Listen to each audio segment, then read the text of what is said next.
Hi everyone. So today I am delighted to be joined by Litmus A. Freeman, who stepped out of the system, and I'm going to find out more about what that actually means to become a free man. He's also a musician, and I really like his music, genuinely really enjoy his music, and I've been sharing it on CPN. Some of those songs are specific to kind of truth and freedom, and singing about, you know, the messages that are important regarding freeing ourselves from the chains all around us. And then finally, Litmus A. Freeman also has created his own calendar, so I'll be interested to hear more about why he's done that and the reasons for that and how that works. So first of all, thank you for joining me here today. Great to be here, man. And, first I'd love to say thanks for all your work and what you do, because it really made a difference through all the scamdemic, so well done on you for that. Thank you. And what we're doing now with these interviews is I'm interviewing people that are kind of famous in this freedom truth movement, and people that are behind this, just ordinary folk that we don't normally hear about. We don't hear about their stories. And also inviting from the CPN community, just to really start bringing everybody together and realizing that we're all in this together, and kind of getting that feeling from the interviews that we do. So I'd love to start with you, if you wouldn't mind sharing a little bit about your background. So anything you want to share about your background, but also when the awakening was for you, or the realization that, the world out there doesn't really have your best interests at heart. Yeah, all right then, but well, I should start off by putting my normal accent on. I was born in Caerdydd, which is known in English as Cardiff, in the country of Cymru, which is known in English as Wales, and the native language of that area is Cymraeg, which is known in English as Welsh. So I'm not a nationalist.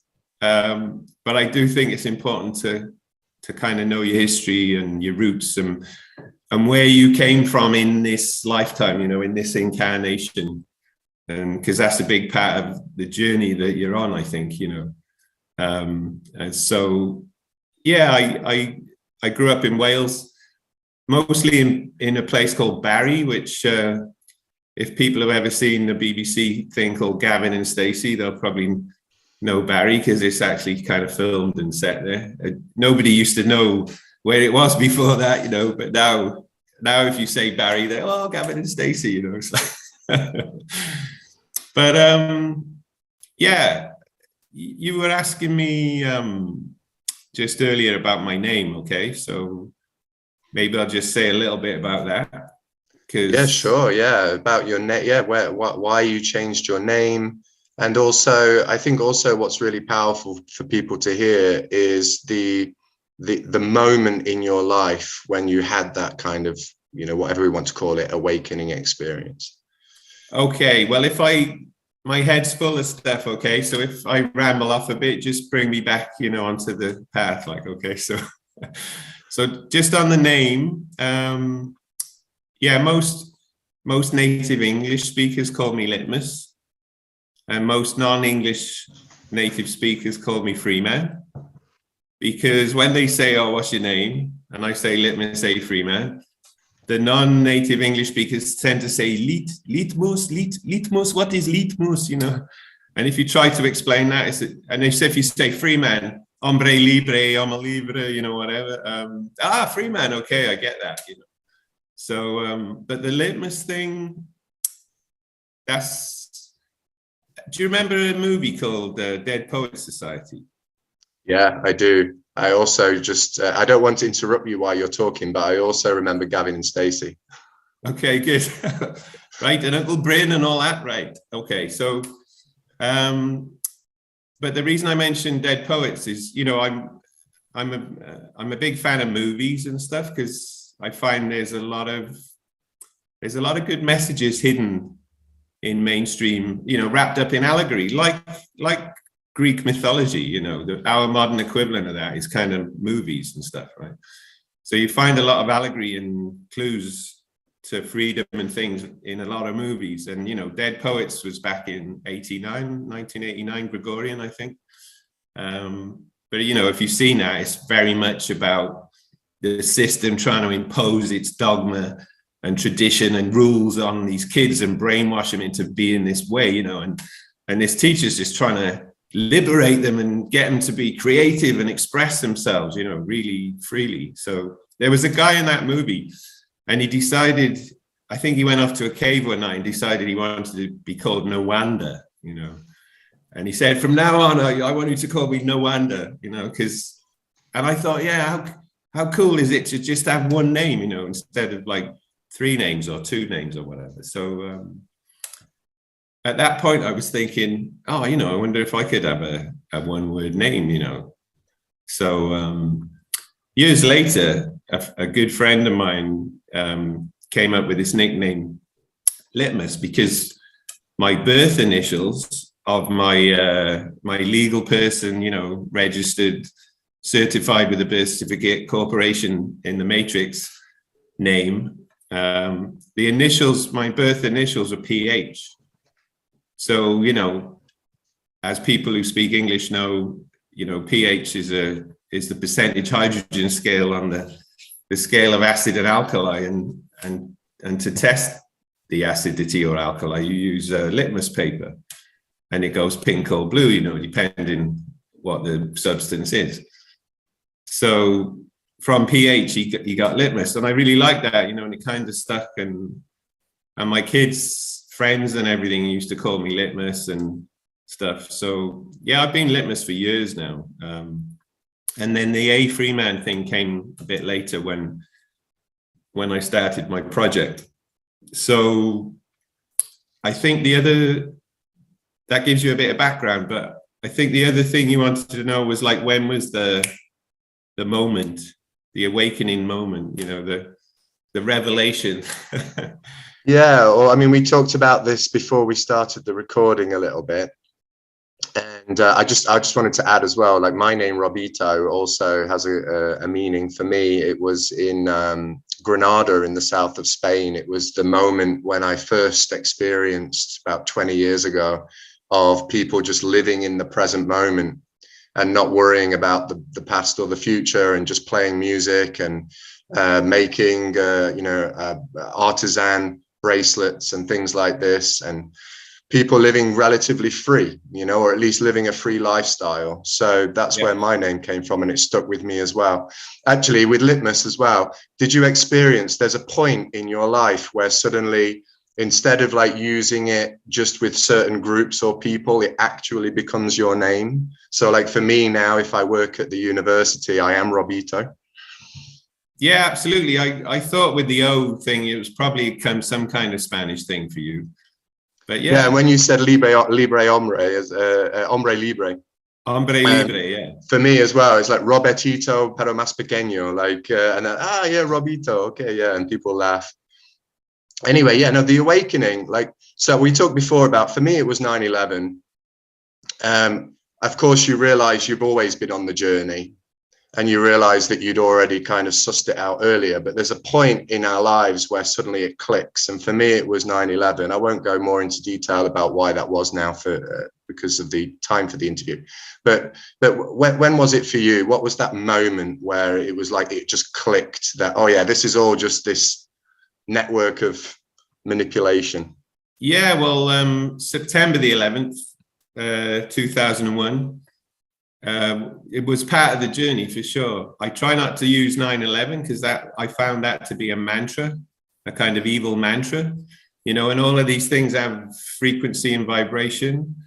And as you know, 9/11 is an American way of saying a date, you know. But also if you take 9/11, if you divide 9 by 11 and look at the numbers you get, the numerology of that is very interesting. So that's another story, but yeah, September the 11th was definitely part of it. But yeah, for me, I've always felt kind of like a bit of an alien, you know, like I'm not really here, like my essence is somewhere else. And I've always felt like I'm just like viewing this world that I'm in through these eyes And it is like an avatar, you know. When I saw the movie Avatar, I was like, well, that's how it kind of feels, you know. I used to hear people saying, you know, about talking about life and the world and stuff. And I just never seemed to resonate with a lot of what they were saying, you know. I always felt a bit different. But when you're younger, you don't always say, you know, because you don't want to stick your head above the parapet, like, kind of thing. And we get kind of conditioned. Part of our core conditioning, you know, is to kind of fit in and just be the same as everyone else and be, you know, and then, you know, in modern society, it's like I've got to be cool and down with the cool kids and all that. So yeah, I've always felt like the world wasn't really like we were told it was, you know. And I guess the time when that really started coming out was in the mid-90s, Gregorian, for me. Part of that was reading a book called The Celestine Prophecy. Yeah. I don't know if you're aware of that book. Yeah. So, I mean, at that time I was working in the corporate world, in the energy industry, but I was really, really feeling, you know, that wasn't really me. And it was like I was an actor, you know, playing a role. And I was quite good. I was quite successful in that world. But, you know, it's this very hierarchical corporate structure kind of thing, and dog eat dog, and everyone trying to get promotion and all of that stuff, you know. And I just really, that just wasn't my true nature, you know. I'm very much about equality, you know, and I'm into, like, the true meaning of anarchy, as Mark Passio has gone to great lengths to share with us all. You know, the true meaning of anarchy is no rulers, not no rules, right? So, you know, we're all equal, and no one's, you know, I'm not the boss of you and you're not the boss of me, you know. And I've got a song about that, by the way. You know, what I found in my life is don't pay too much attention to who the messenger is or the way they deliver their message, but just focus on the message, you know. Because you will get some really amazing messages from the weirdest places, you know. And if you're kind of prejudiced about where or who you listen to or whatever because of some conditioning or something, you might miss the little golden nugget, you know, the gem that's in what they're saying. So yeah, I found that book wasn't the best book written, but the content of it was really good, and it just really, you know what it's like when you read a book or you see a movie or whatever, it's like, wow, I really get that, you know. Or you hear a song, you know, you just really relate and you kind of connect with the people who created that thing, yeah. And you get what they're trying to say to you, you know. And that's what I tried to do in my music as well. So I really got the message of that book, and it talked a lot about the kind of control dramas that people use to get energy from each other, like energy vampires, rather than tapping into the source and just getting energy from the universe, you know. So that was a really good message. And also it talked a lot about being open to so-called coincidences, you know, because what they really are like signposts on the way for you, you know. So, and, you know, and if you meet someone who seems familiar to you, they've probably got a message for you. So you should probably go and interact with them, you know. So I just kind of started doing that, and it totally just worked, you know. And a lot of things started opening up. I mean, that's something I particularly remember, being in a corporate environment. And I actually, you know, I started, you know, not wearing a tie. Like, I did that in school. right. Yeah. We all probably did that at some point in school. But, you know, I was in this corporate environment. Everyone's in suits and ties and everything. And, you know, that you can imagine. So my little first act of rebellion was to not wear a tie. You know, and then people say, "Oh, why isn't he wearing a tie? What's the matter with you? You know, what's he doing?" And my boss would say to me, "Oh, I've noticed you're not wearing a tie today. You know, what's going on?" Like, you know. But it wasn't long after that we our American owners started this dress down Friday thing, you know, and then everyone on a Friday would wear jeans and shirts and stuff and no ties, you know. And then sometimes I'd have a meeting with a customer, so I put a suit on.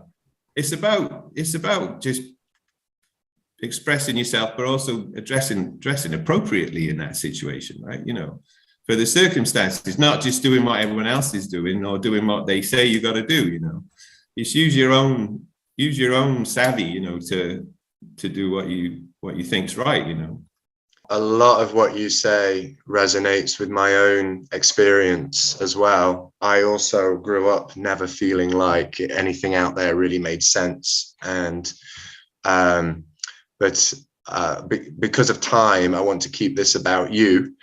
Okay. I watched the interview that's on your website. I believe the Project Freeman website, because you've got one or two different ones there, websites, and I've got a lot of websites actually. Yeah, and it was so I watched it. It was 10 years ago, and in that video, you were talking about the freeing yourself from the system, and you talked specifically about Iraq and Afghanistan, and how you didn't want to support the war and things like that. So perhaps now might be a good time to describe, you know, for the viewers, what does it mean for you? And also, you just mentioned that when you were at work, you sometimes wore a suit. And in that interview, you were talking about how it's important to kind of step between, or maybe you were talking about that with me more recently, but you certainly mentioned that, you know, it's important to also be and not spend all your time researching all this stuff. So what does it mean for you? Because there's a lot of stuff out there now, whereas you did this 10 years ago, but there's a lot of stuff out there now about common law, stepping out of the system in the UK and in the USA, and probably many other, actually in Czech Republic also, there's a big movement towards that now where I am.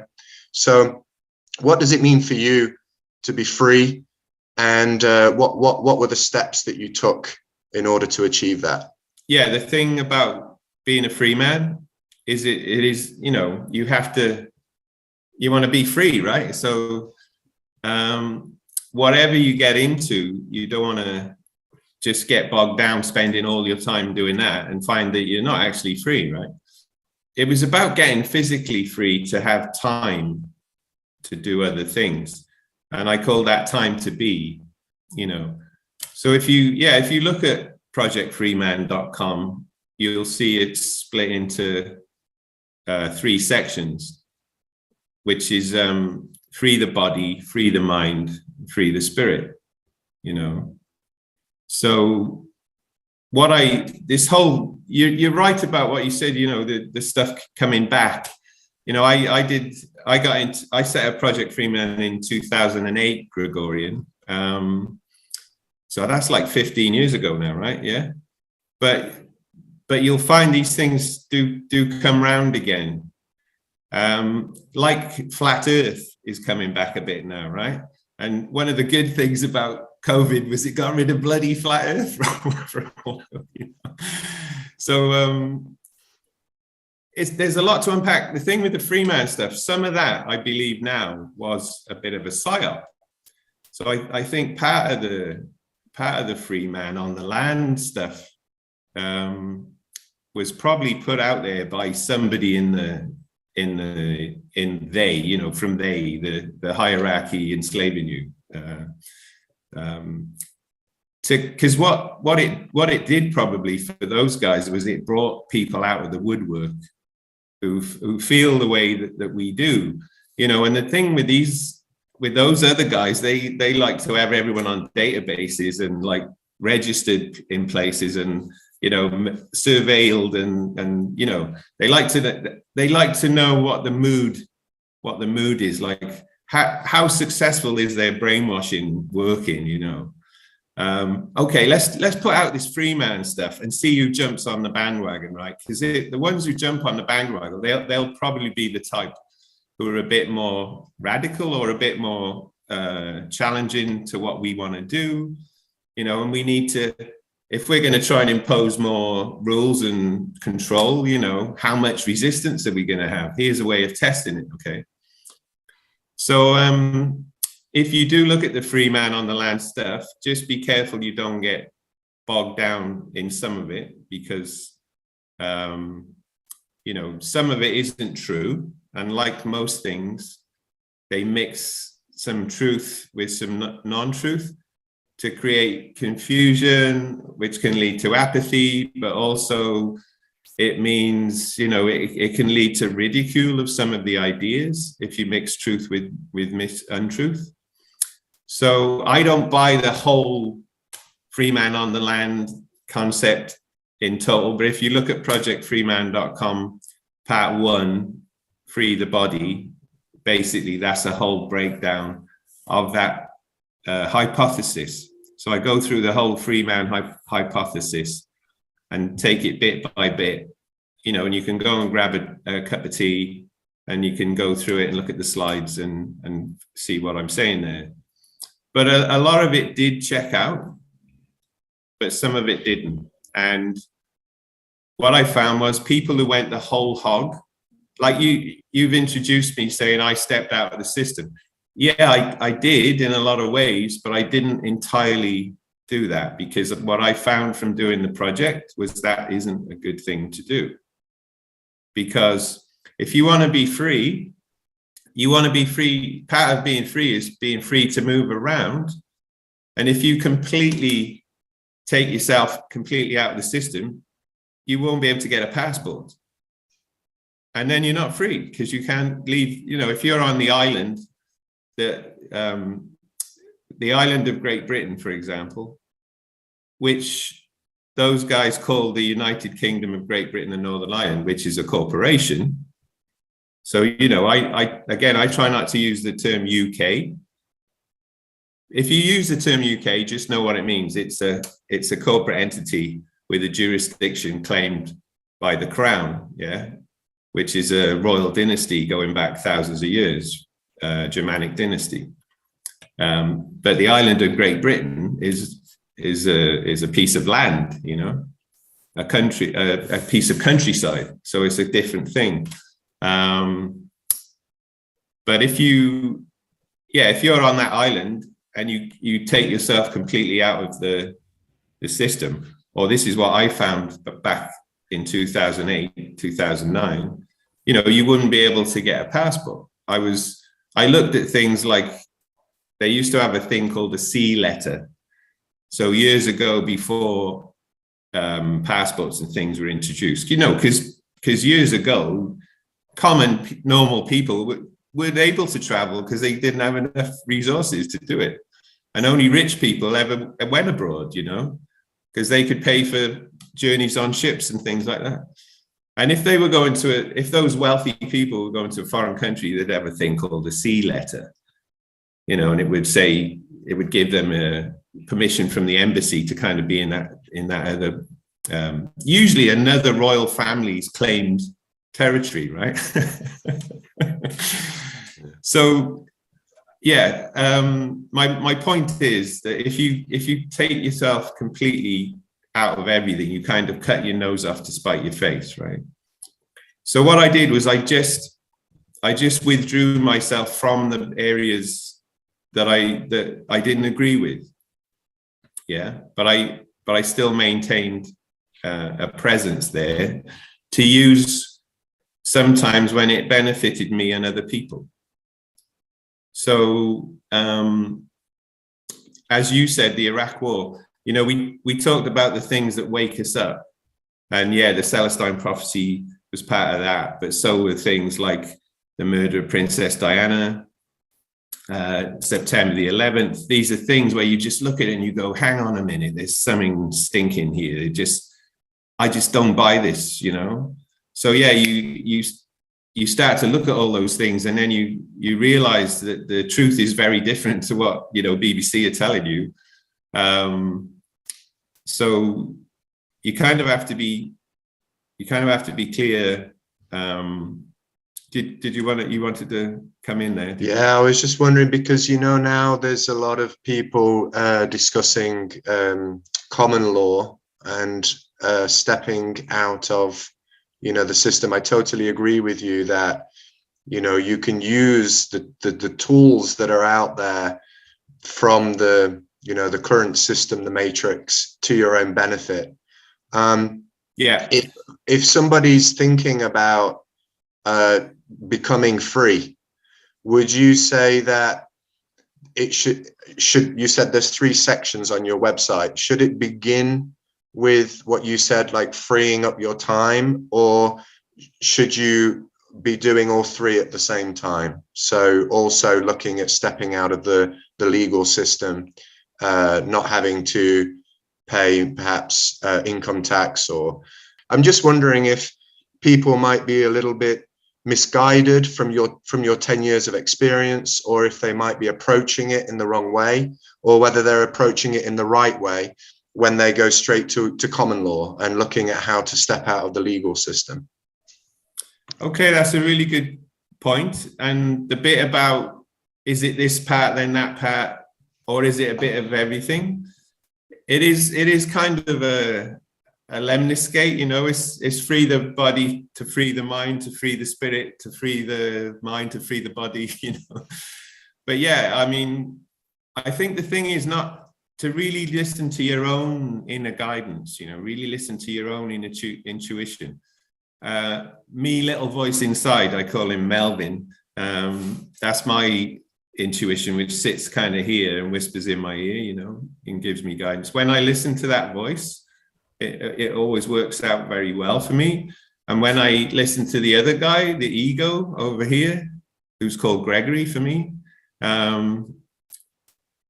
it goes wrong, So the thing with the Freeman stuff, yeah, people would jump in on this bandwagon and doing everything they were told to do to be a free man on the land. And if you want to be a proper free man on the land, you have to send back your birth certificate, and you have to send an affidavit to the Queen, and you have to deregister everything, and you have to give up everything in the system, and people who did that some of them went to jail. So I thought, well, I don't want to go to jail. That's not being free, is it? So let's just, and the reason I did it, as you said about the Iraq war and stuff. So, I didn't do free man on the land stuff because I wanted to be a free man on the land and do everything that the free man on the land club said you had to do to be in that club, But I did love the idea of the free man, because that's been around for thousands of years, So I did it because I was going on a lot of protest marches and things in London. Before I did Freeman stuff, I quit my job. I'd started a band. I'd started being my real self instead of acting the role in the corporate world. And me and my band and friends, we were doing like peace festivals and trying to raise money for CND and stop the war and all these kind of things. And there'd be, as you probably know, thousands or even millions of people out on the streets marching and protesting, and they don't take a blind bit of notice. And what I realized was actually they like protesting because they can pretend, hey guys, look, you live in a free country. You have the right to protest. Oh, thank you. We're so grateful for having the right to protest. We don't need to be given the right to protest by someone else. We inherently have those rights that we're born with.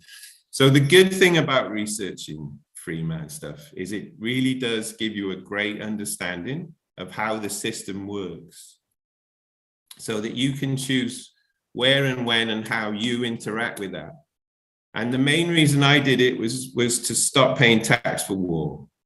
So what I found, I was going on all these marches, nothing changed. 2 million people marching in London, 2003, Gregorian, to stop, don't attack Iraq, that was all tied into September the 11th from the US, right? And they were using that as an excuse to just go and murder people, And what you find is, all wars are paid for by taxes, right? So if you pay in tax, you're complicit in murder and genocide, right? So on one of the marches in London, I came across a flyer from a legal guy called Chris Coverdale. And it was, he set up this thing, which was basically about the best way to protest is to stop paying tax. And you can see a lot of this on part one of Project Freeman, Free the Body.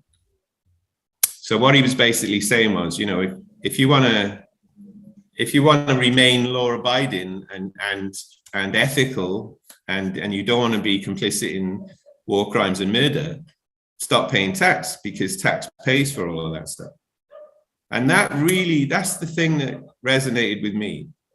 And that's why I looked at Freeman stuff as a possible way of protesting in a non-violent, non-aggressive, peaceful way, but withdrawing the funds which pay for this action, right? And I wrote a song called Freeman, and I also wrote a song at the same time called No Tax for War, and both of which, I've just released recordings of recently.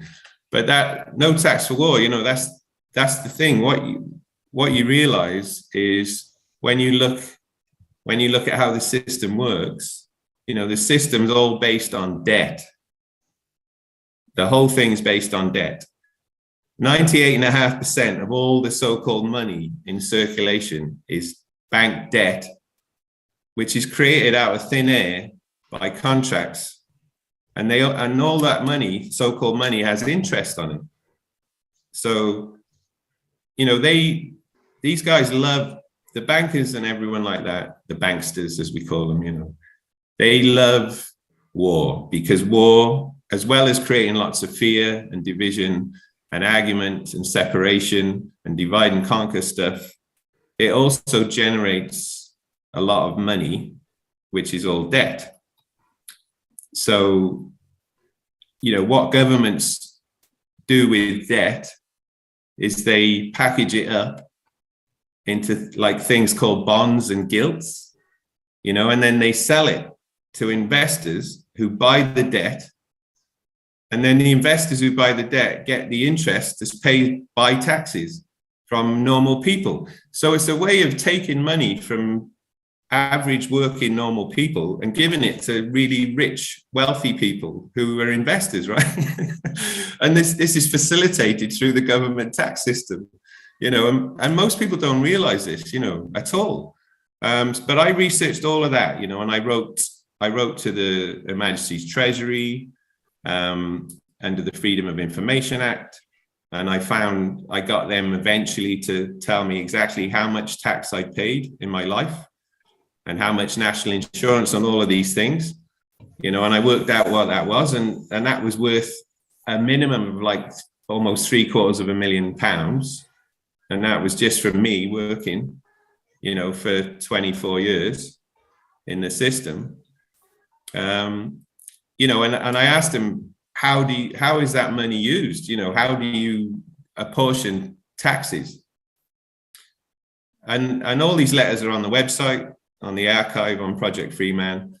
But basically they said all taxes are paid into what's called the Consolidated Fund and will be distributed by the government as they see fit. Okay. But I wanted to stop paying tax for war. So I was like, well, I want to, I knew at the time, back then, the government was spending like about 50 billion a year on the so-called defense. And this is classic 1984 doublespeak, they call it defense, which is actually going abroad and attacking people, So they were spending like 50 billion on war and 50 billion just on the interest on the national debt that all went to private banks. So 100 billion a year on war and debt. And that was the same as like they spend on the NHS, So they tell you they haven't got money for things, but they've always got money for war and debt. Okay. Yeah, they've always got. Yeah. So I said, look, I want to stop paying war for tax for war. And because it all went into one pot, and then they took the money for the war out of that, the only way I could be sure to not pay tax for war was to stop paying as many taxes as possible. So then I used the Freeman sort of hypothesis, the techniques about common law and how the system works. I used that to send notices to government departments, to give them notice that I was going to stop paying tax and why, you know. And I had letters back from these people, and that's a whole. But the main point is, for 4 years, I stopped paying all of those taxes. The only ones that you can't really stop paying are things like VAT on goods sometimes, and like duties. So if you buy a pint of beer, there's a duty on that. Every pint of beer sold in a pub, and the reason it's called a pub is it's a public house, and public in law means royal. Okay, so if you go to a pub, the crown will tax all the produce from that public house, and the money goes to the crown. So it's hard to stop paying those kind of taxes, but you can brew your own beer at home, right? And that's one way of doing it. Yeah. So basically, I sent notices and stopped paying as many taxes as I could. Yeah. I think we'll have to do further interviews, because everything that you're talking about is really fascinating, and I feel like I'm talking to a soul brother right now, because I've been through so many of the similar things. But two things I want to just mention that you brought up. First one is, I'm very passionate about following your intuition and not your ego. So that's a big one. If you want to, I say to everybody, if you can learn to train yourself to follow your intuition, you'll be kept safe. Absolutely. It's a simple way to survive whatever's going to come moving forward. The other thing is, you said that you stopped paying tax for 4 years. Does that mean that it's not? Can you make it a permanent thing, or do you have to keep applying for it every single year? The reason I say 4 years is because after 4 years, I couldn't do the income tax one anymore, because I started getting some income that was taxed at source. Okay. And if, like anyone who works for an employer will know, they take the tax before they give you your money, right? And, the interesting thing about employment is, if you look, the thing with the whole Freeman thing is very important to understand the terms used. So you might want to get one of these. You can see did a lot of study of this. This is a law dictionary. So that's like having a French to English dictionary that translates from French to English. This one translates from English to legalese, which appears to be written in English, but isn't. And a lot of the words mean different things. It's really important to do your own research and really understand what you're doing before you take action. Don't just download templates from people's sites and just sign them and send them off. Yeah, without realizing what you're doing, because you really have to know how this stuff works properly, and you have to have a bit of experience, So I sent notices with real life situations to get experiences, starting with things like parking tickets and stuff like that. But so I did a parking ticket. Okay, yeah. How did that go? Yeah, it worked. I had to, there was two replies that I had to pay it, or they were going to, take it to court or something. And I went online. It took a bit of research just to do the parking ticket, but I looked it up. I found out all the right terminology. And then in the end, they let me off. It was like a £75 parking ticket that I refused to pay, because the pay machine where the car wasn't working. So how was I supposed to pay it, Right. Yeah. So, well, the thing with parking tickets is you probably found they're offers to contract. Yeah. So yeah. it's an offer to make a contract, and you don't have to just accept their offer. You can make a conditional acceptance, or you can make an alternative offer. It's a negotiation, right? That's what I did, actually. I made an alternative offer. I sent them the £2 or something that it would have actually cost me to park there, and then they sent that back to me and said that the fine had been cancelled. So that was my one experience so far of kind of doing that fighting the system. Yeah, so parking tickets is like a little one you can practice on. I did that. I practiced. But to come back to your point about why was it 4 years, and the income tax and stuff, where I was going with that was just to say, that I stopped paying all the taxes I could by sending notices. So, like to DVLA, which is featured in my No Tax for War song, and the HMRC and all, basically whichever department was responsible for that tax, I would send them a notice saying, and why I was doing it was to not pay tax for war, so not to be complicit in war crimes. But I started to get onto what employment means. The reason I showed the dictionary is it's important to understand the terms. So even if you just look in an English dictionary at the word employment or employ, you'll find one of the definitions is to be kept busy and occupied, to keep busy and occupied. So when they're employing you, they're keeping you occupied and busy, right? So you haven't got time to do anything else, right?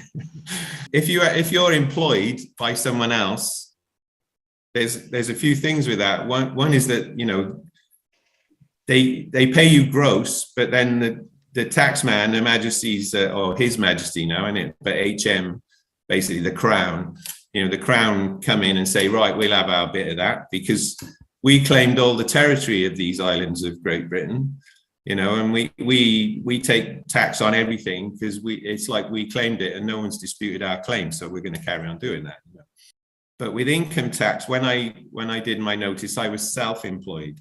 So if you're self-employed, you've already made the first step, rather than, an employer paying me and then the Crown taking tax out of that before I got my money, my net income. I was generating my income. And as you probably know, if you're self-employed, you put a tax return in to tell them how much you've earned and how much, and and they do assessment and they say, right, your tax is this or whatever. So at least if you're self-employed, you're keeping yourself busy and occupied, right? As much as you choose to, rather than someone else keeping you busy and occupied. Because when you're busy and occupied, you haven't got time to do research into how you're getting screwed over by the system every day, right? So the last thing these guys who run all of this want you to know is like how it all works and how you're getting screwed and how all your taxes are being sent off to pay for arms and to kill people and to give money to private investors who are buying debt and all of that kind of stuff, But at least if you're self-employed, I then chose not to put my tax returns in. But I wrote to them with a notice telling them why I wasn't doing it because of the tax for war thing. Yeah. And what was the response when you send those notices off and you say, look, I'm not paying this because I've found out that this is all going into a pot and this pot is being shared out and I don't know how much of it's going to war. You explain it all with reasoning and the correct terminology. Is that then just accepted, or do you have to go through a whole kind of loops and things like this to actually get to the final result? It depends on the particular tax and the people involved. So they were all slightly different. But the point there is you're not refusing to pay it. What you're basically telling them is if they can prove to you that you have to pay it, and they can assure you that if you do pay it, none of that money will be used to kill people, then you'll pay it. So that's like an offer, right? If you can prove these things to me in my notice, I'll pay it. But if you can't, I'm choosing not to pay it because I don't want to be complicit in genocide and murder. So that's what I did. And basically, the gist of what they write back to you to say is that, you know, all UK corporation citizens, employees of the corporation must abide by statutory law. Well, you know, statutes are like rules of a club. If you join a golf club, you'll find they'll have some statutes on their books, what their members, how they have to dress and how much subs they have to pay a year and this kind of thing. And it's the same kind of thing, you know. So they outline those rules that you're meant to comply with. But you have a choice. You have to consent to those rules, right? And if you don't consent to those rules, you kind of don't pay your subscriptions. You're not part of the club anymore. You're not part of the club, right? Exactly. So I don't want to be a part of the genocide and murder club, right? So I don't want to abide by those statutes.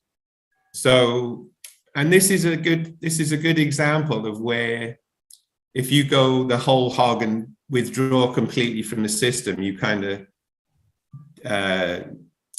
make things more difficult for yourself.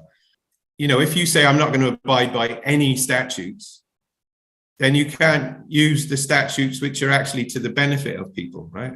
So there is a statute called the International Criminal Court Act. I think it's 2001. And in Article 51 and 52 in that act, it describes what genocide is, and it talks about complicity in genocide. So if you read that, and that's all on the website, projectfreeman.com, if you read that stuff, you'll see, you know, that, you know, if I'm going to go out and shoot someone and I have a gun and I say, Robito, I haven't got any bullets, man. I'm going to go and kill someone in Iraq, right? But I need some bullets.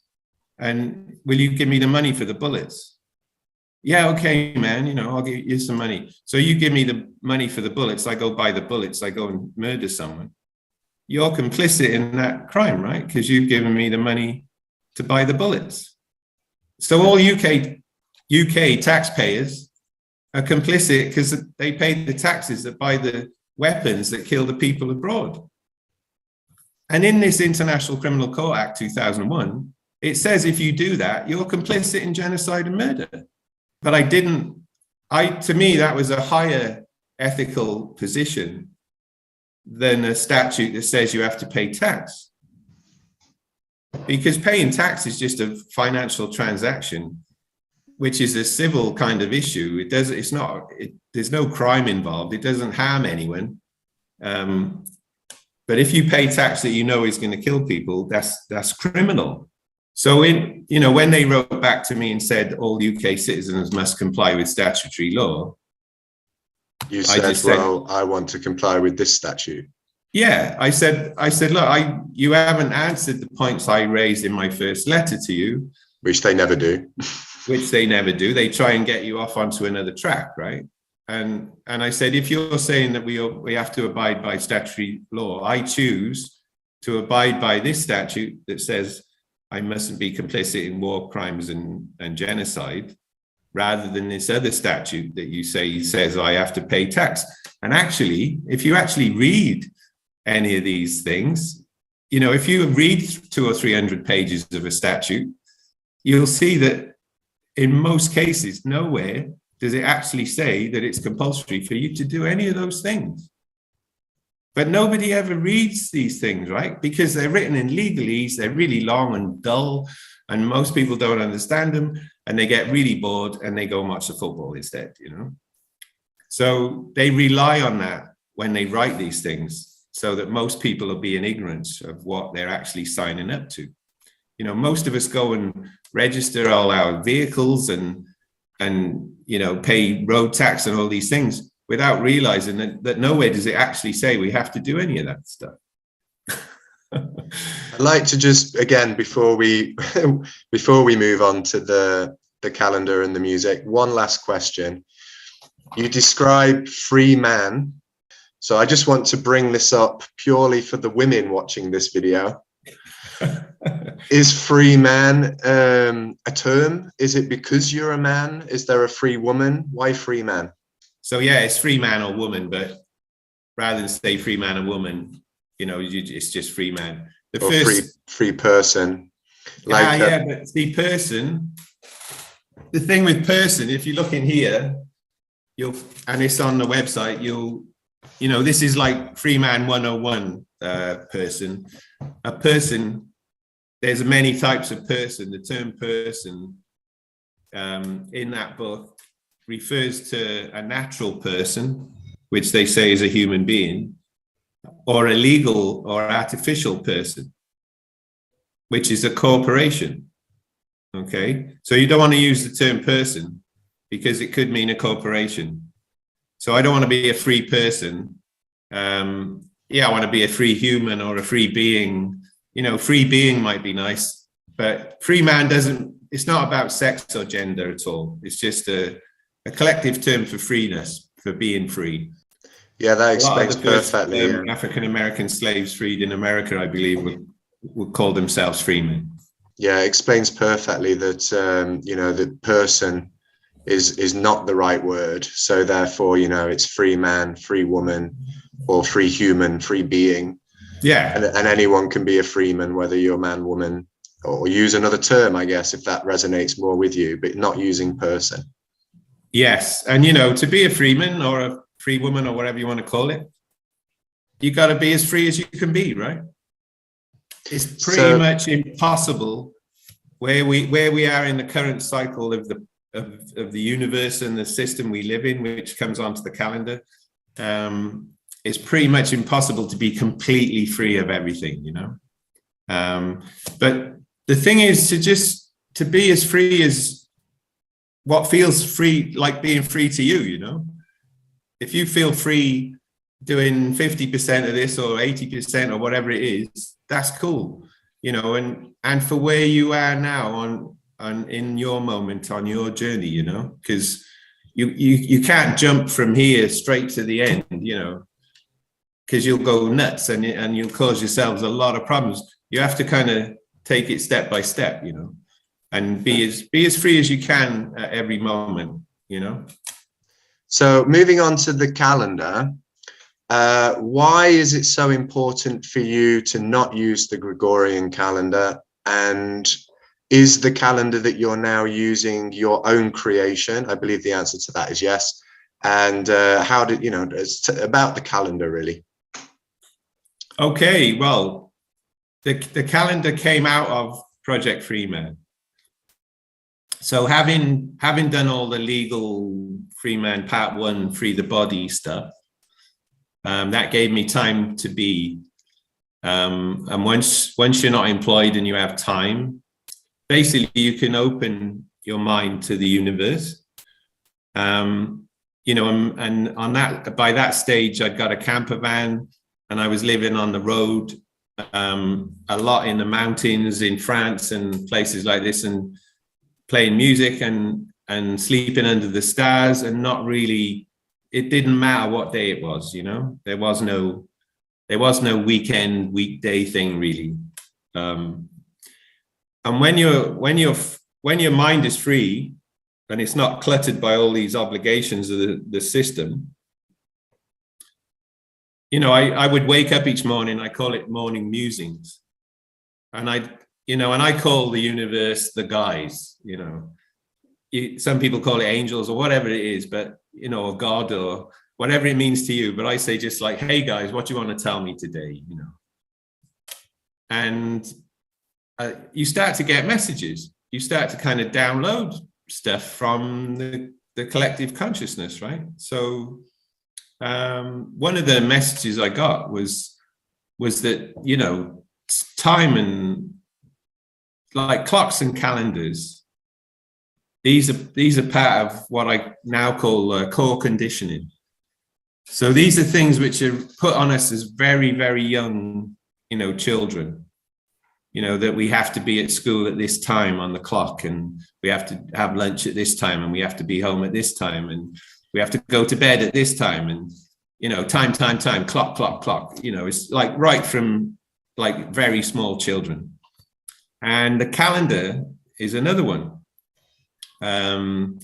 We get told, oh, it's Monday, so you have to go to school today, but it's Saturday, so you don't have to go to school and you can stay in bed in the morning, So you get conditioned into this artificial cycle, which does not exist anywhere in nature, okay? And I'm particularly talking about the week. So the week is an artificial man-made construct, which does not have any natural cycle, unlike the day and the month and the year, and a thing called the great year, which we can talk about. Those are all natural astrological cycles, and nature follows those cycles. But nowhere in that system of cycles in nature is there anything called a week of 7 days. And there's no such thing as a weekend and a weekday. It's a completely artificial construct like the Matrix, which is made up by men, okay, to control people's behavior. Trees do not stop growing because it's Sunday, okay?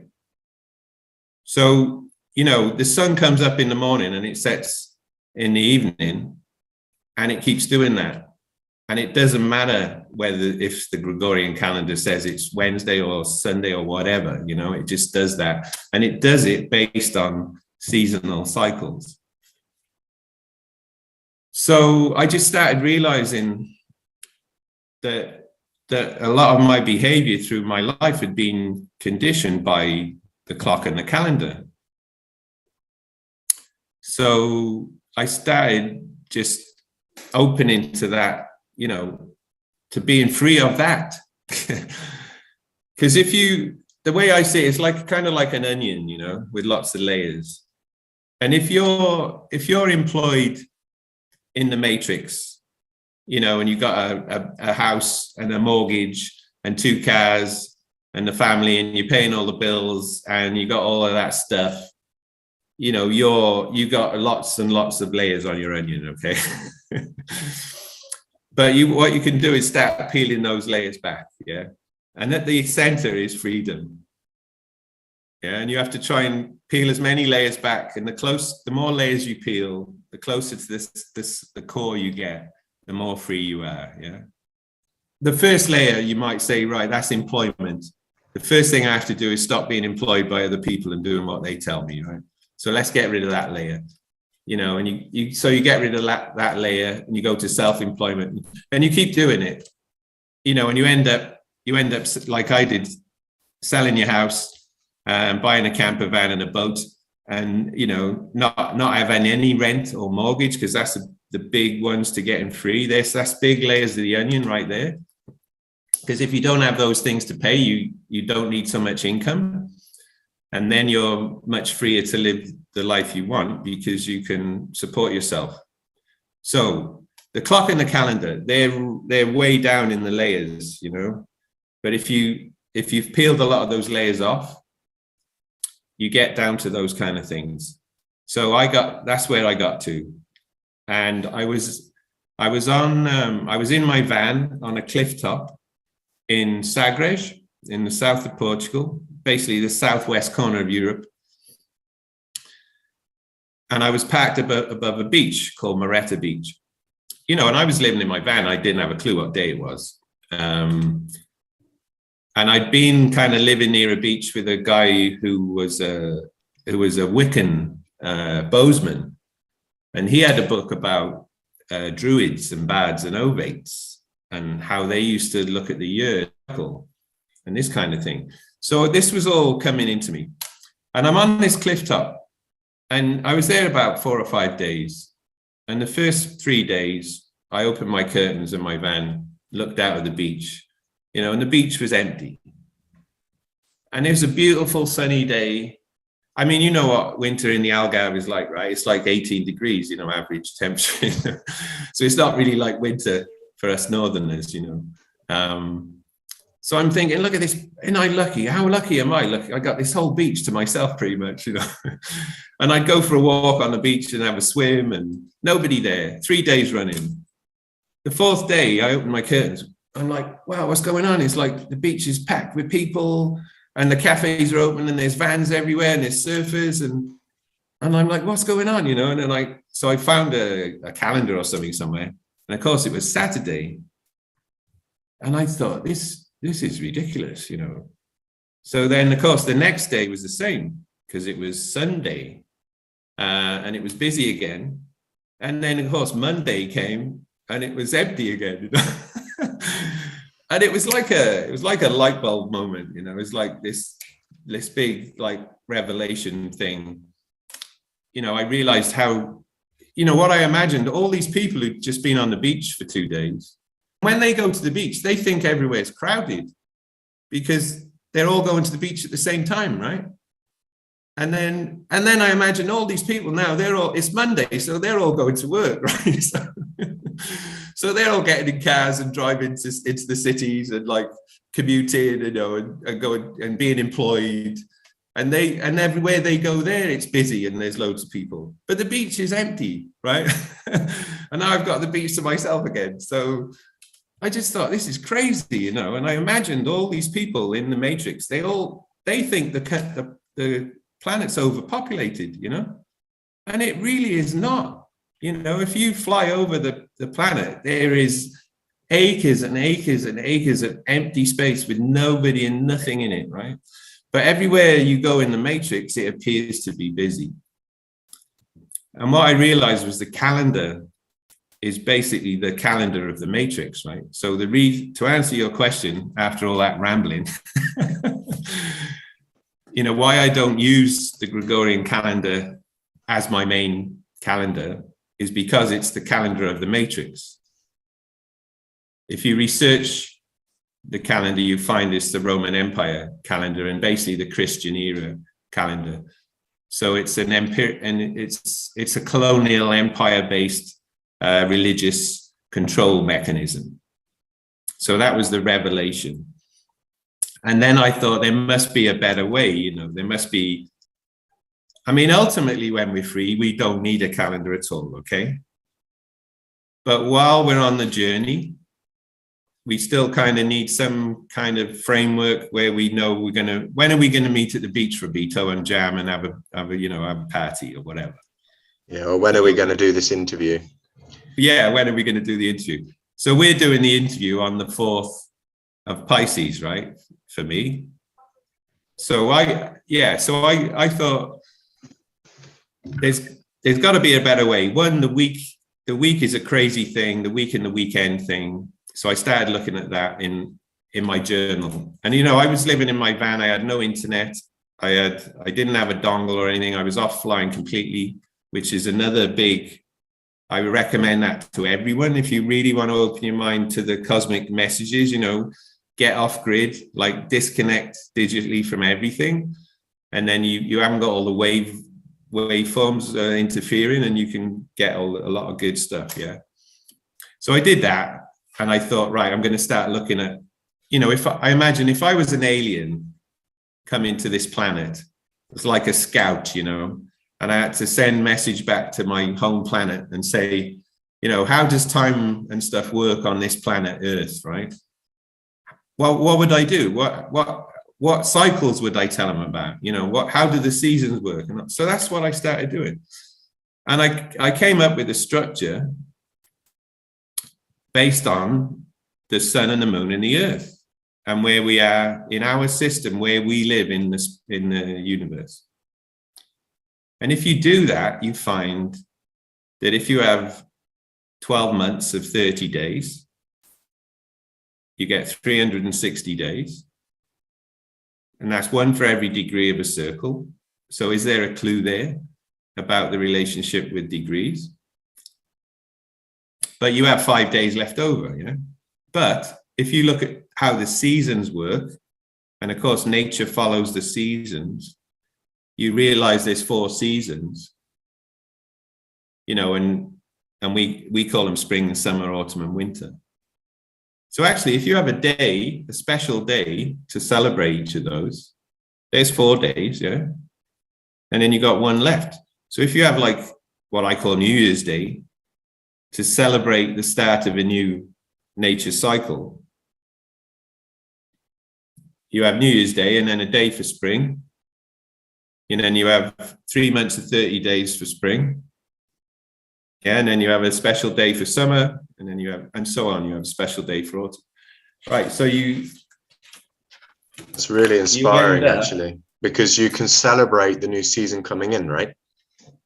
Exactly. You have a special day. So you have a day for New Year to celebrate a new cycle, and you have a day for spring equinox, day for summer solstice, day for autumn.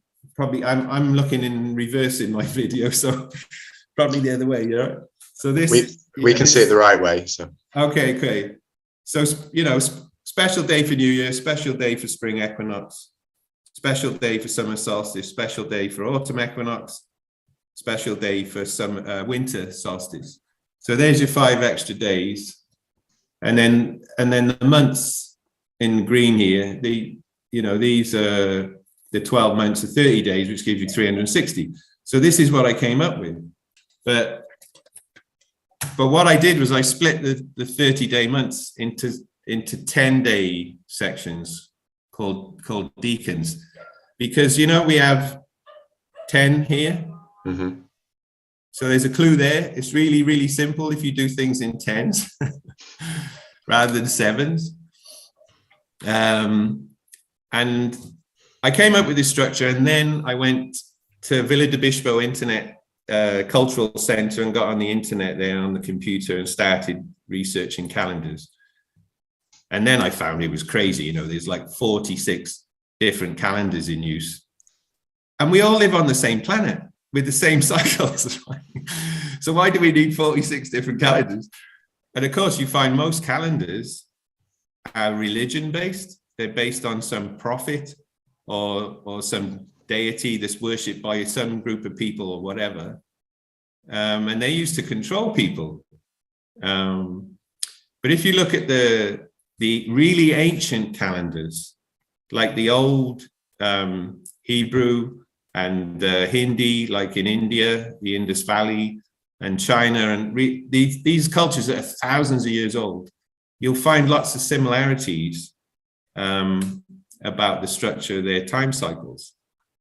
And they're all based on what I call astronomology, which is astronomy and astrology. What about, a lot of people talk about the Mayan calendar. Was that based on cycles? Absolutely. I previously looked at the Mayan calendar like 20 years ago. And that is interesting. One of their main calendars is called the Tzolk'in calendar, which is a 260-day cycle, which is made up of 20 like glyphs and 13 numbers. And you have a combination of days, based on the 20 and the 13. So you have a 260-day cycle. And that, for the Mayans where they lived, that tied into cosmic cycles, but particularly in that case, the cycle of Venus. You'll find the cycle of Venus through the zodiac is about that length. It's about the length of the gestation of a human, about 9 months. And it's kind of how long the corn growing cycle, the maize growing cycle in that part of the world takes. From planting and growing and harvesting and eating and all that, that's about 260 days. So, there's reasons for the length, but they have another calendar called the Hab calendar, which is a 360-day cycle. So there was a clue there. And then they have things like the long count, which ties into grander cosmic cycles, which we can talk about, but that's a bit more detail, okay? I looked at Mayan, but Mayan is part of the answer. But what I wanted was a calendar that worked for everyone on the planet the same, regardless of where they were in the north or the south, or the east or the west.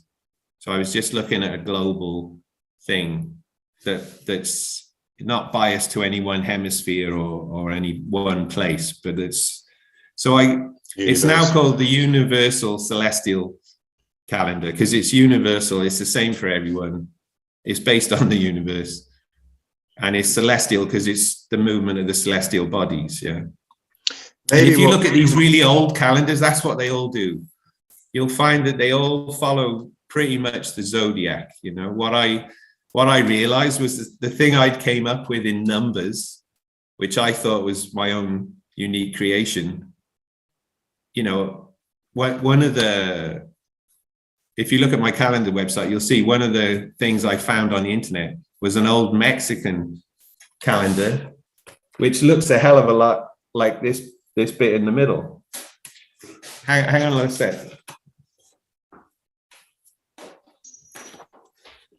So just this bit, this is just the year bit, so you can see the special days more.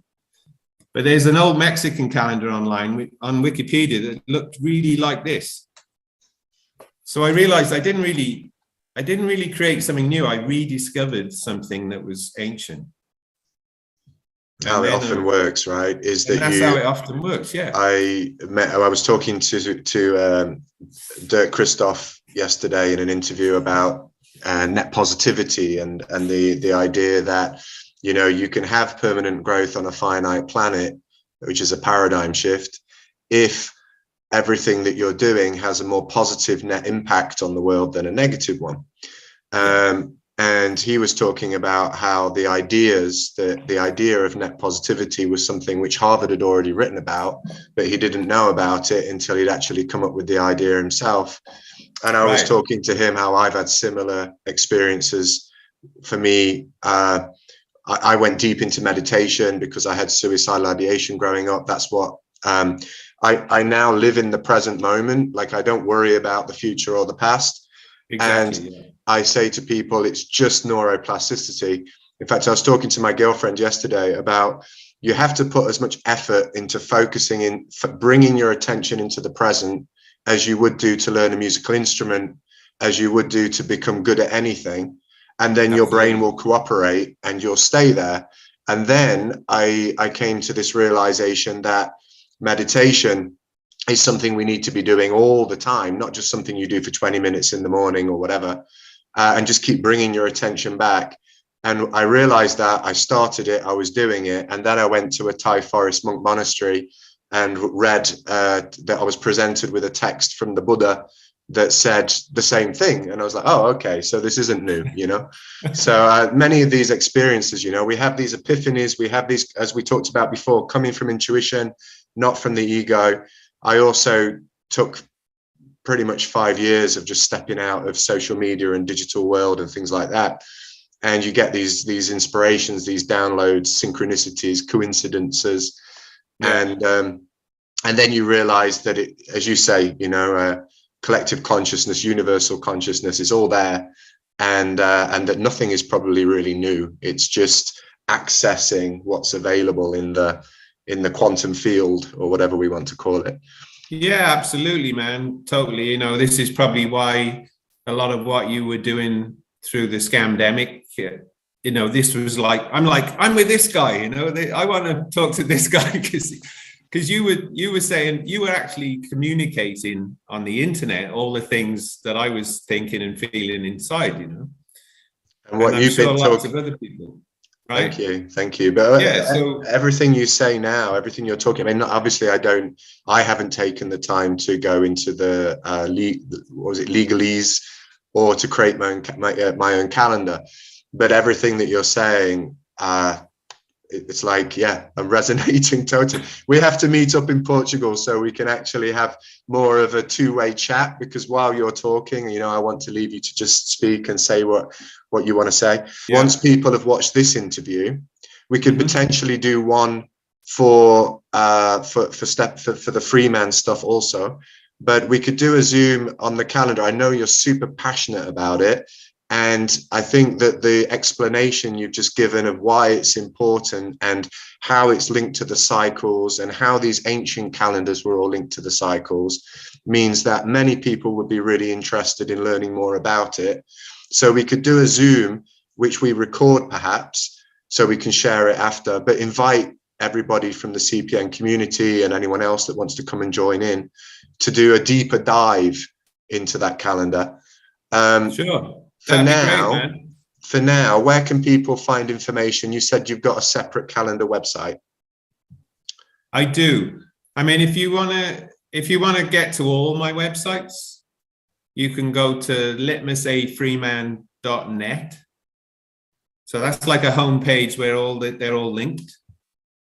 And on there, you'll see a link to the Project Freeman and to the calendar and to my music and everything. So that's a good like starting point. But particularly for the calendar, it's called the Universal Celestial Calendar. And it's also called the Freeman calendar.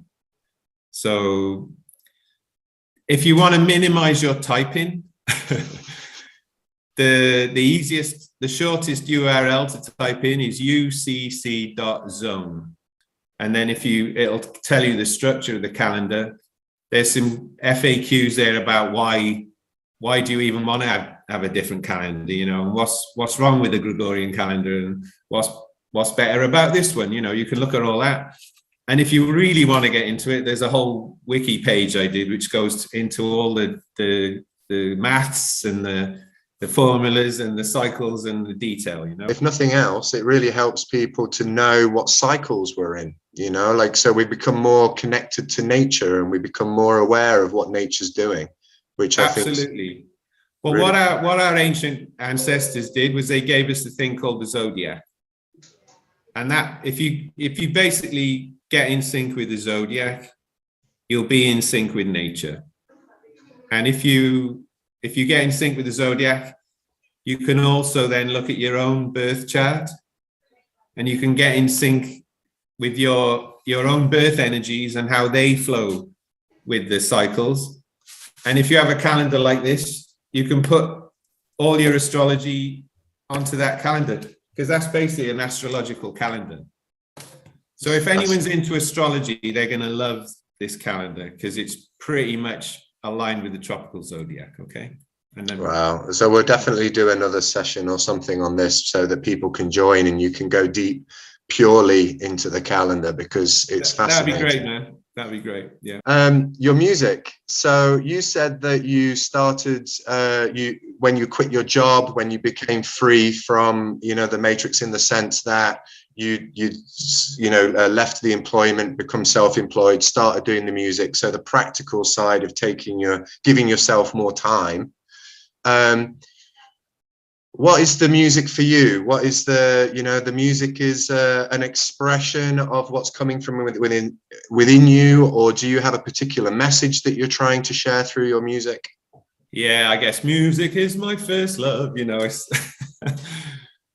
I'm just naturally musical. I taught myself pretty quickly and relatively easily to play the guitar when I was about 16, and later I got into. I now think of myself, for me, it's really about creation. You know, it's so if you're into astrology, it's about your fifth house in your birth chart.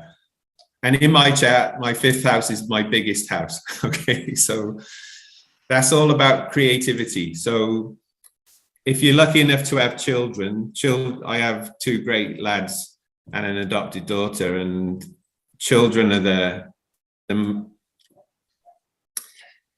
I have to be careful now because I get emotional.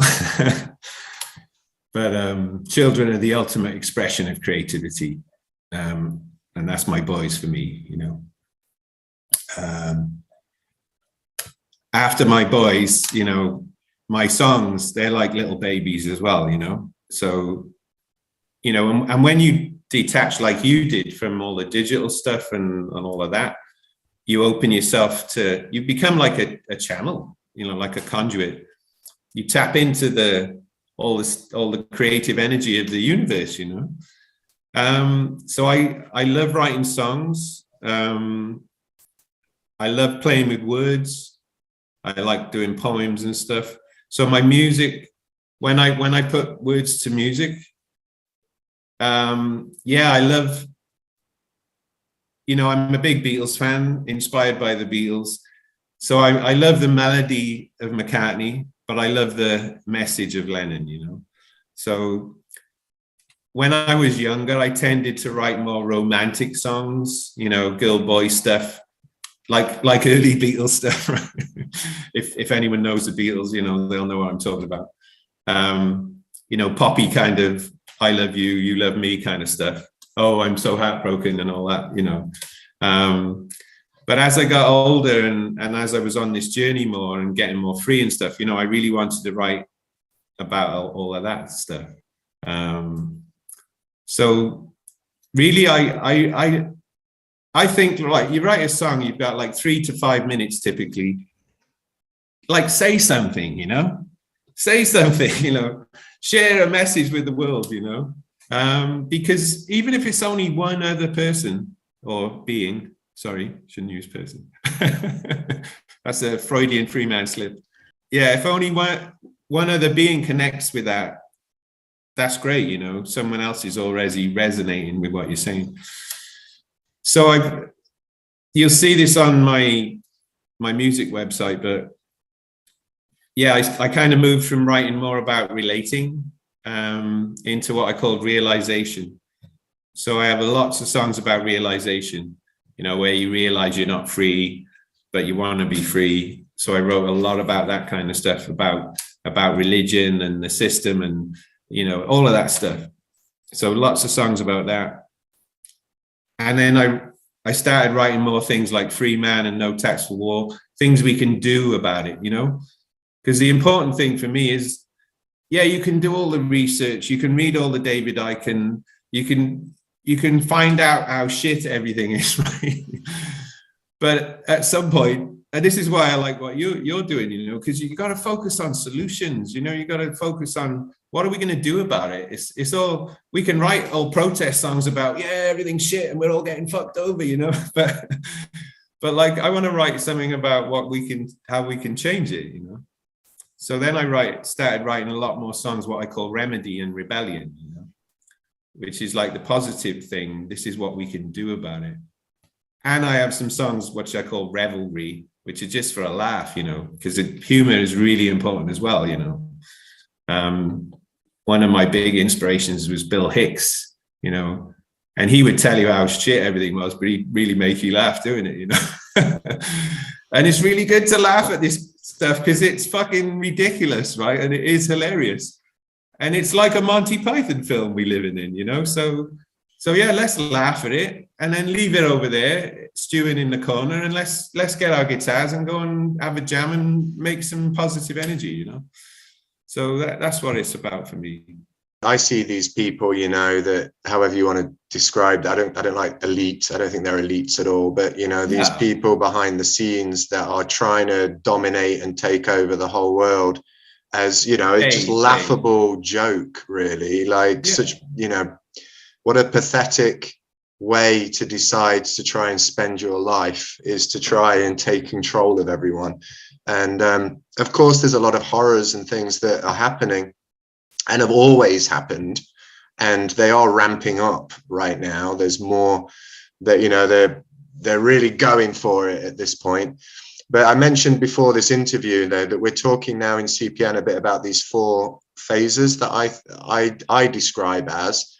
The first one is the cognitive dissonance. You realize that the whole world's just not what you thought it was.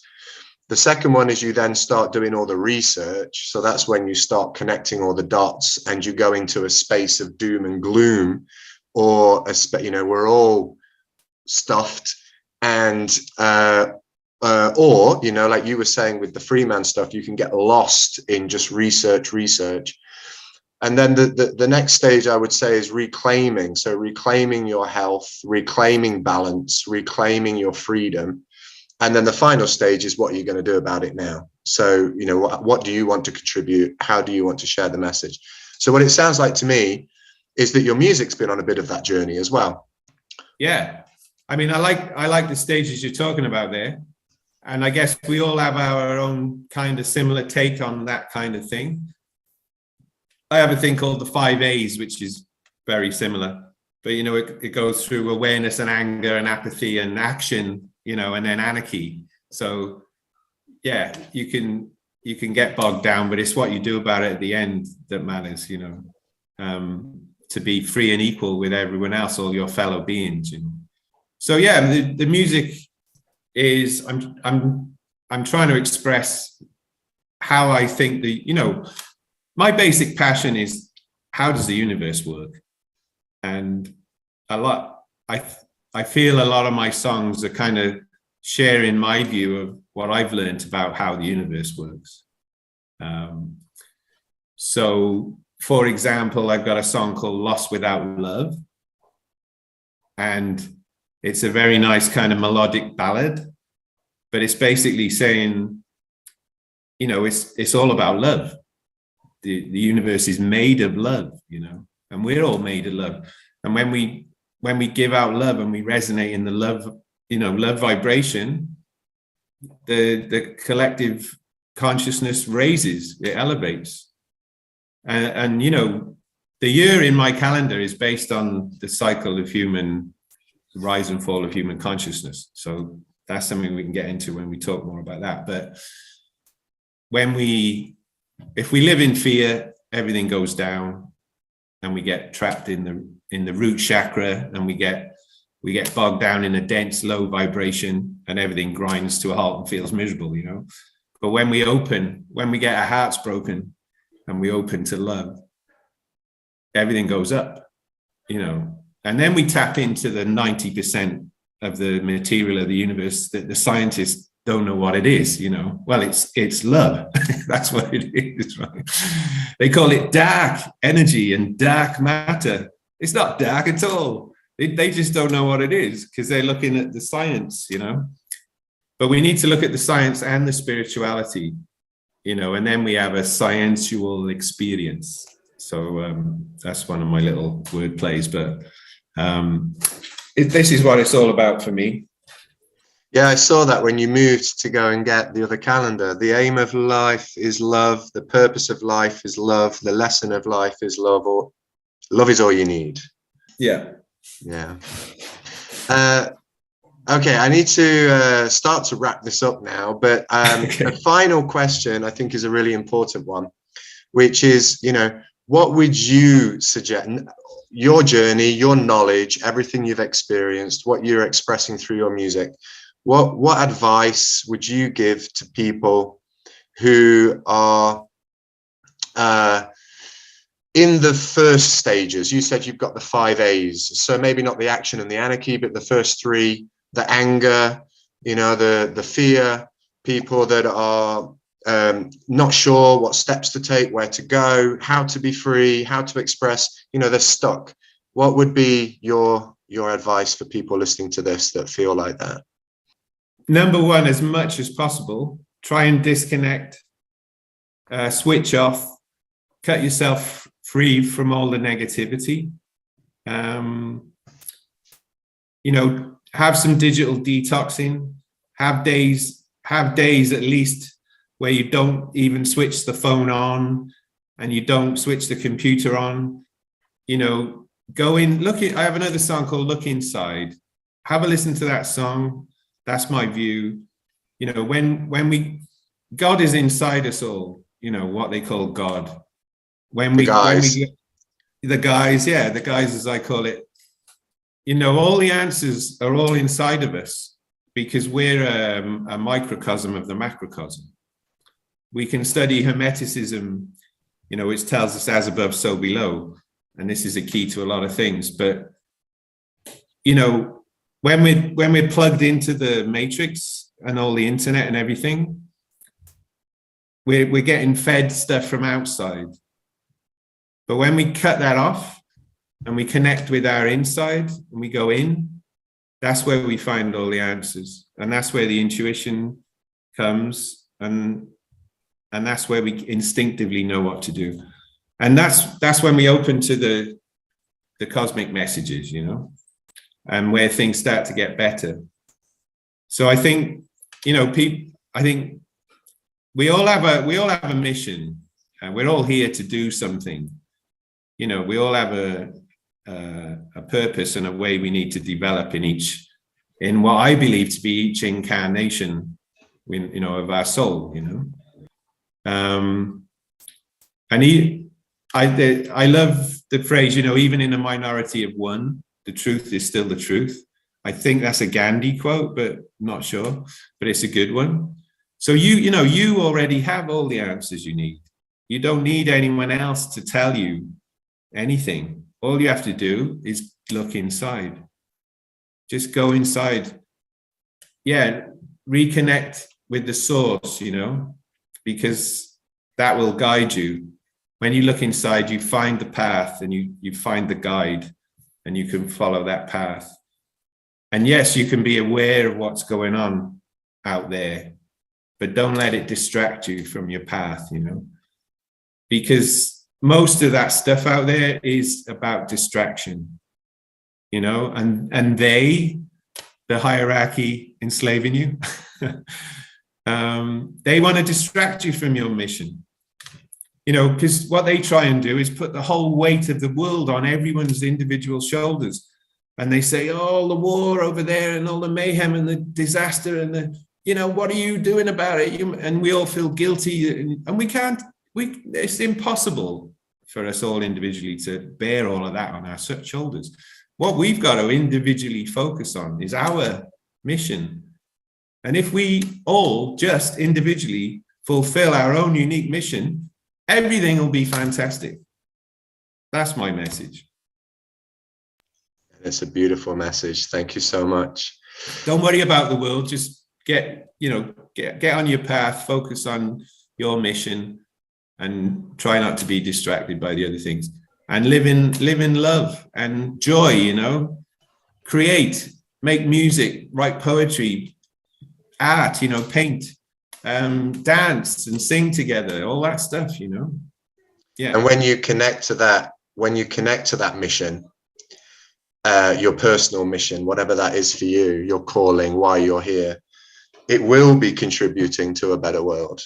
That's Absolutely. That's what you were saying. If everybody did that, we'd be living in a perfect world, an ideal world, a paradise, if we all did it, Yeah, but the good news is we're in a thing called the Great Year. I believe this seems to be what's happening. And it's a cycle of consciousness. And again, on the others, when we talk more about the calendar, we can look at that cycle. But briefly, it's a cycle from the golden age of peak enlightenment and cosmic consciousness down to the Kali Yuga, the age of ignorance, and death and mayhem and torture and corruption and all this stuff. And that was in the Gregorian calendar. That was 500 AD. And we're now kind of here, but we're going this way back. We're ascending back up to towards the golden age of cosmic enlightenment, So it's understandable that there's only so many people awake right now, but we're ascending. So as every day, more and more people are going to wake up and remember and rediscover things from our ancient ancestors, like I did with the calendar. So, So don't let them tell you that everything's shit and it's all going to be dystopian and we're all going to, live in the control matrix and stuff, because that's not going to happen unless we manifest that, And if all we do is give out the mantras that they're feeding us of negativity and fear, that's what will manifest.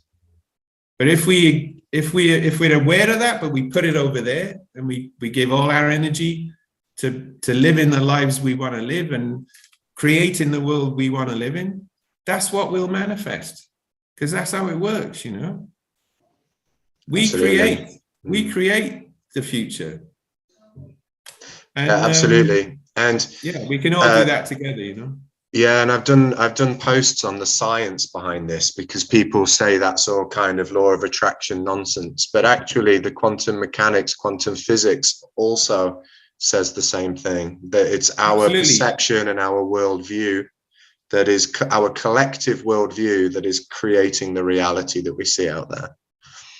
Yeah, I couldn't agree more, man, All right, so just to finish off, so with the websites, you've mentioned a few already. The music website.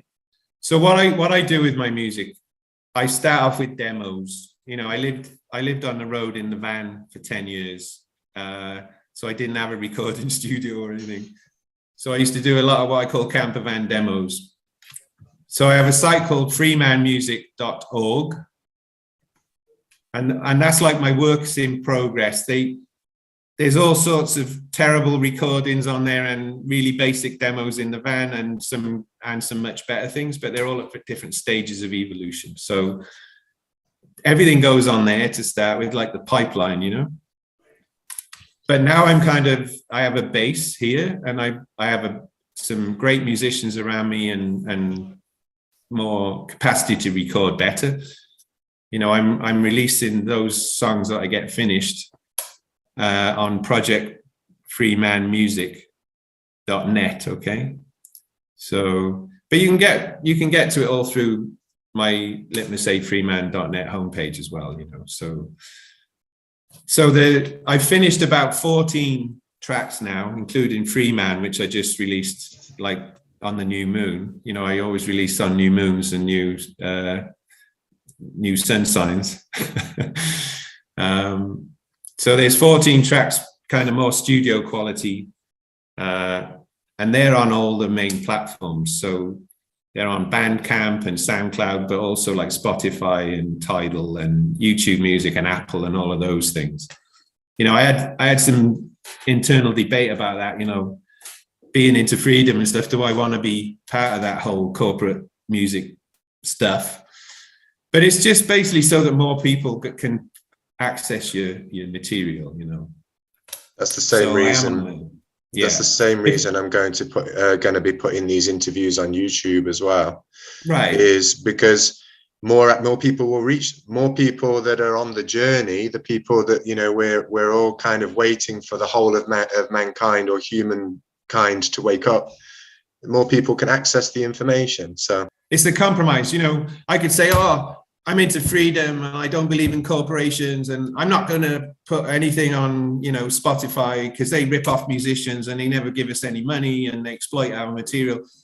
All of that's true, but, you know, they have 90 million songs and millions of people able to access music there. So at least if you're on there, you know, that's a bit of a compromise because it gives more people access.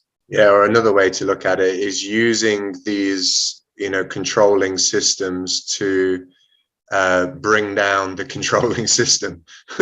Yeah, absolutely.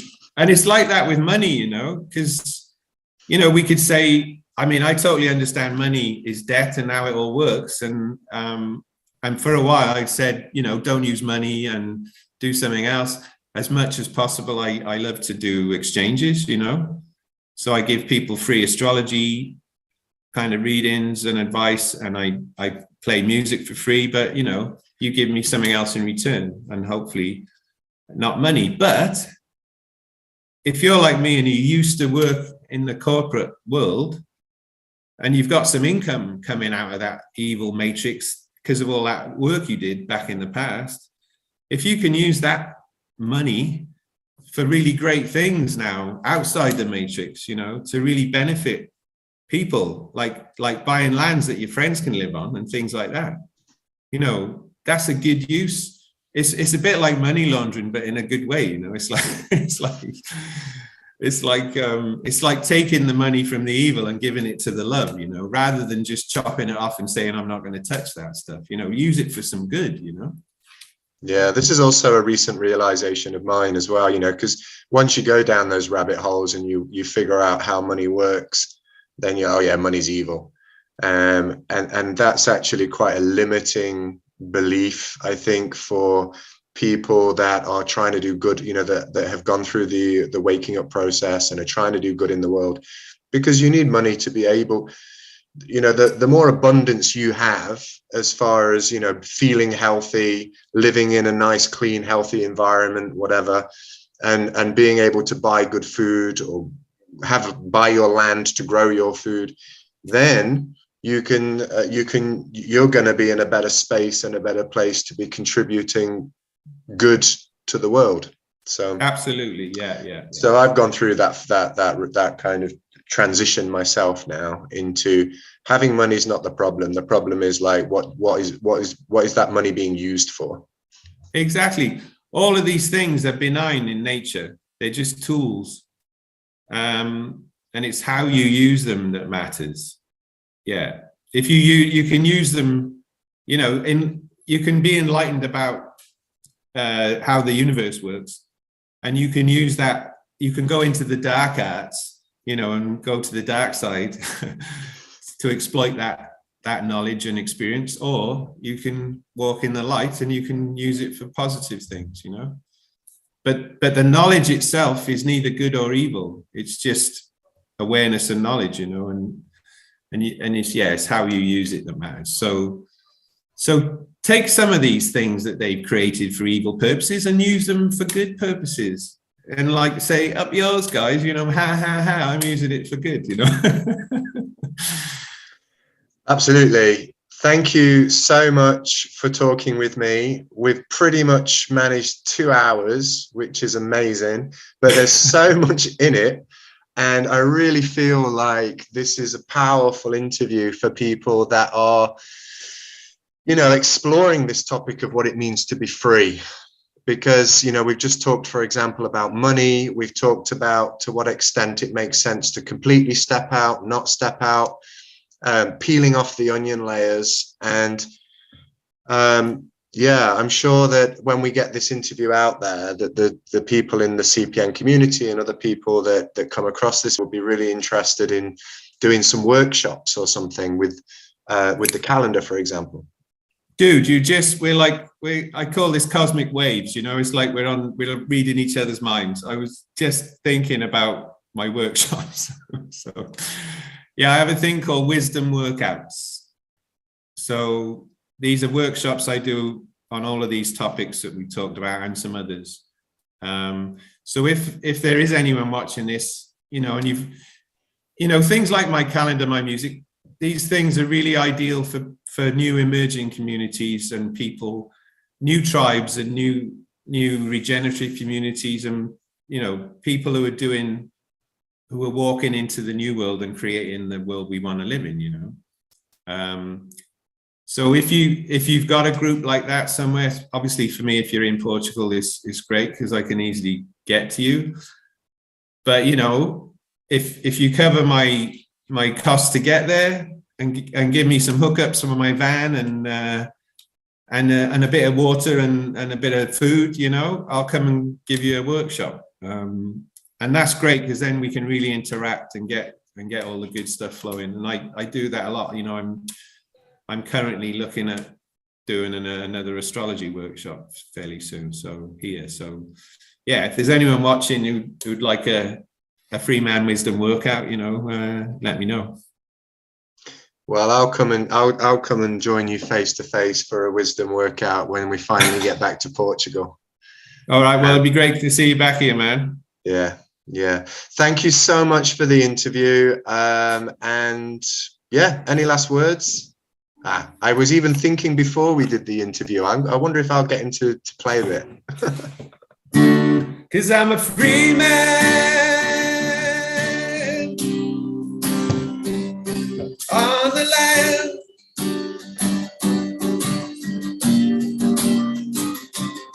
And I'm doing everything I can to be a free man